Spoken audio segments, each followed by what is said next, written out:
Hi, it's Michael Senoff with Michael Senoff's HardToFindSeminars.com. The title of this interview is called The Amazing Story of How One Child Recovered from Autism.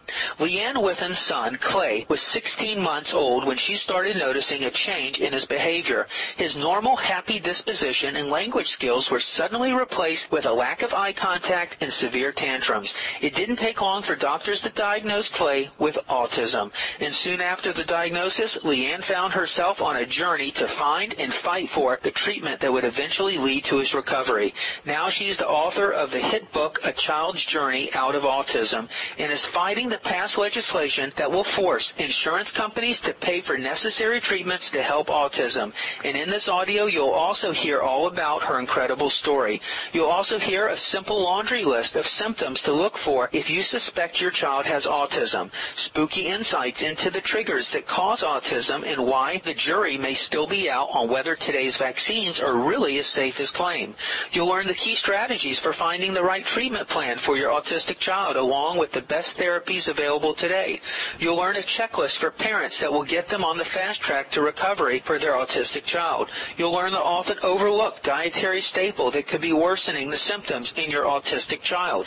You'll learn why most insurance companies won't treat autism and how to get the kind of treatment your child deserves. According to Leeann, early detection and treatment is absolutely critical for recovery to be a possibility. But fortunately, there are a lot of resources available for parents to turn to if you know where to look. And this interview will tell you how to get started. Now let's get going. Hi, this is Chris Costello, and I've teamed up with Michael Senoff to bring you the world's best wellness-related interviews. So if you know anyone struggling with their weight, with cancer, diabetes, ADHD, autism, heart disease, or other health challenges, please send them to Michael Senoff's HardToFindSeminars.com.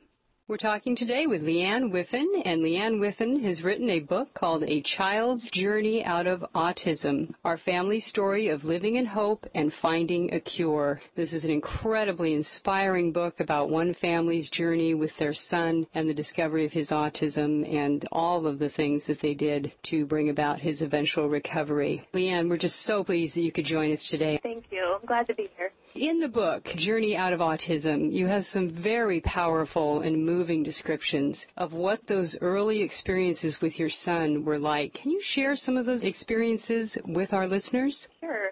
My son regressed into autism. He developed normally until about 16 months. And at that point, we started to lose him.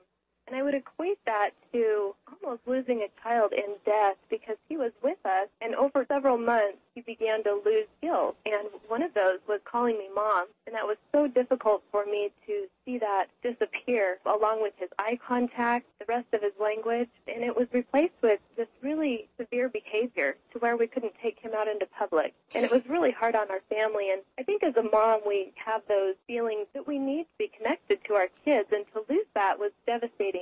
It was hard to see other kids being typical, and that might sound petty, but everywhere we would go, I would see how far behind he was and how much I wanted that, not only just for me, but for him to have a happy and fulfilling life, to be able to be where he was before he regressed.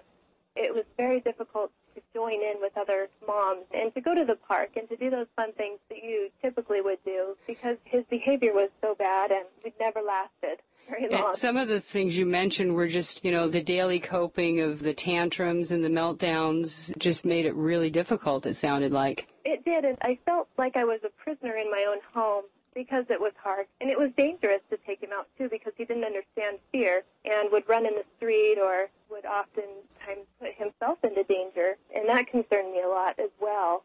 I remember a trip in particular to the grocery store where I had to abandon my cart because I'd forgotten that Clay was obsessed with the produce section and started grabbing for all the round fruits and vegetables. At the bottom of the pile? Yeah. So they start tumbling, and I'm thinking, oh, no, crisis mode here. And so we run out, and he's fighting me and kicking and scratching, and I'm trying to hold him the best that I can. And by that point, there were several bystanders that were staring, and I thought, I wish that they would know and understand. And that's a lot of why I wrote the book as well, is to raise awareness of what families have to go through and how they have to change their entire lifestyles to suit these types of behaviors. It's very difficult in every aspect of life, I think. Right. It's not just a matter of discipline or a child that's out of control. These are very, very difficult behaviors to change, it sounds like. Yes. Now, if our listeners out there, if they have concerns that their child might have autism or Asperger's syndrome, what are some of the symptoms and the signs that they should be looking for? Research has really come a long way as far as detecting early.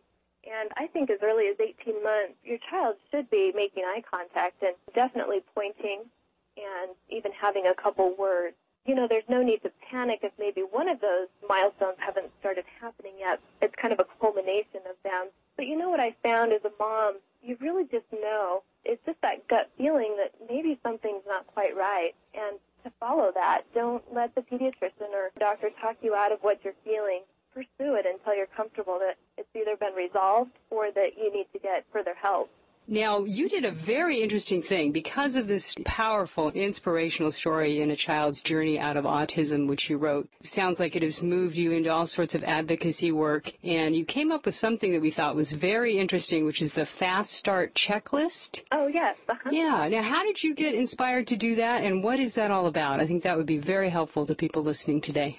With treatment with Clay, it took so many hours that I just wasn't able to advocate the way I wanted to. And there were so many parents that had helped me along the way. I really felt like I needed to give back once I could, and I had the time. And that was one of the first things I wanted to do because we just didn't have direction. When Clay was diagnosed, we bounced around and researched a lot on the Internet, but didn't have a clear-cut plan. And to me, that's extremely important because you waste precious treatment time.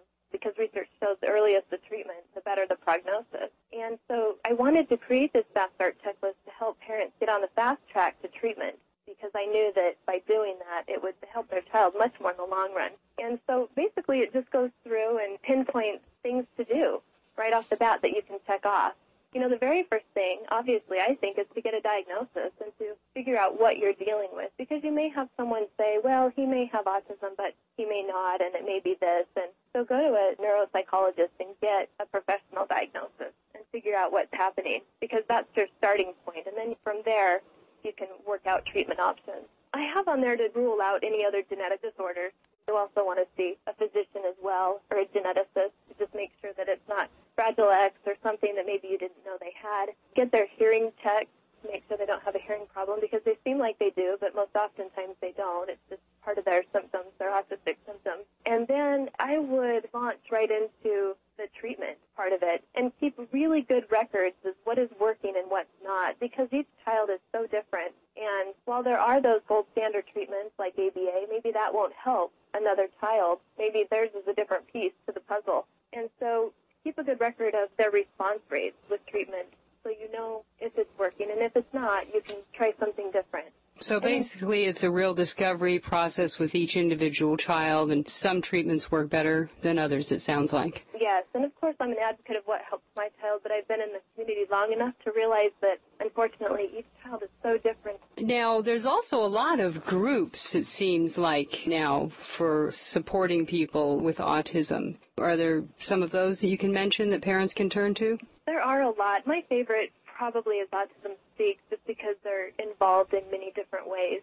Hi, it's Michael Senoff with HardToFindSeminars.com. Thanks for watching this video. Many of my interviews last 30 minutes, 40 minutes, an hour, sometimes even up to 2.5 hours long.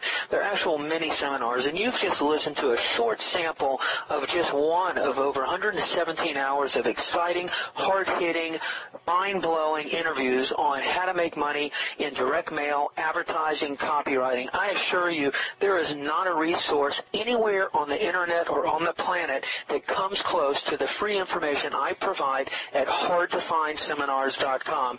So go right now to HardToFindSeminars.com, and you'll have free access to 117 hours of audio interviews with typed word-for-word downloadable transcripts and downloadable MP3 files. Please browse some more of the videos or go right directly to HardToFindSeminars.com. Thanks for watching.